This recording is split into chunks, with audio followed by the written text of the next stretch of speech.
ঢাকার উত্তর সিটির নাগরিক সমস্যার সমাধানে অ্যাপ চালু করেছে জামায়াত, যার মাধ্যমে বিভিন্ন সমস্যার কথা জানাচ্ছেন নগরবাসী আর সংশ্লিষ্ট দপ্তরের সাথে যোগাযোগ করে বা নিজেরাই সমাধানে পদক্ষেপ নিচ্ছে জামায়াত। অ্যাপ চালুর পর থেকে 124টি নাগরিক সমস্যার মধ্যে সমাধান হয়েছে 24টি, প্রক্রিয়াধীন রয়েছে 32টি।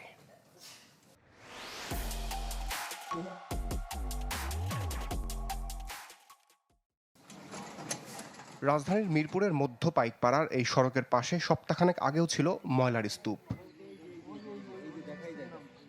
এই পথ ব্যবহারকারীরা বলছেন, নাগরিক সেবা অ্যাপসে সমস্যার কথা জানানোর পর কিছুটা হলেও দুর্ভোগ কমেছে। তবে বর্ষার আগে এটি পুরোপুরি সংস্কারের দাবি তাদের। যে সমস্ত দোকানপাটগুলো আছে, সমস্ত ময়লাগুলো এখানে ফেলে একেবারে স্তর করে ফেলেছিল, একেবারে উঁচু পুরোটাই। বিভিন্ন জায়গায় আমরা সিটি কর্পোরেশনে গিয়েছি, বহু জায়গায় বলার চেষ্টা করেছি, কোনো ইমপ্রুভমেন্ট আসে নাই। পরবর্তী যখন নাগরিক হিসেবে আমরা কমপ্লেন করলাম, এটা দেখলাম যে কদিন পরে এসে ট্রাক ভরে ময়লাগুলো নিয়ে গেছে। একটু কমেছে, তারপরও হাঁটা যায় না, এই দিক দিয়ে হাঁটা যায় না। ওই পাশ দিয়ে যাও বা কোনো রকমে হাঁটা যায়, এই পাশ দিয়ে একেবারেই হাঁটা যায় না। আর রোডটা দেখেছেন কি ভাঙাচুরা, মানে রিক্সায় যেতে গেলে জীবনটা বের হয়ে যায়। আর যারা হার্টের রুগী তারা তো মারা যাবে, ডেলিভারি রুগী হলে পরে তার ডেলিভারি হয়ে যাবে, এমন পরিস্থিতি এই রোডের।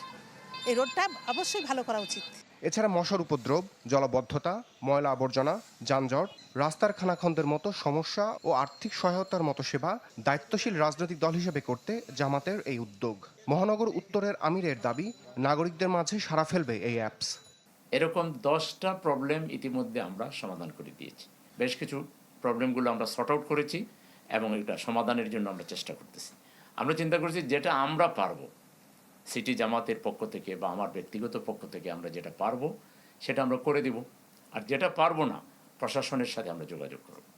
যেটা সরকারের হস্তক্ষেপ লাগবে, যেখানে বিগ বাজেটের ব্যাপার আছে, সরকারের অনুমতির ব্যাপার আছে।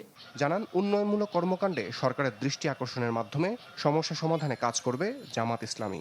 মশা নিধনের জন্য যে টাকা লাগে, আমি তো মনে করি এটা যদি প্রশাসক সাহেব আমান জানান, আমরা জামাত ইসলামী সিটি উত্তর থেকে এটা দিতে রাজি আছি। রমিজ হুসাইন, চ্যানেল 24, ঢাকা।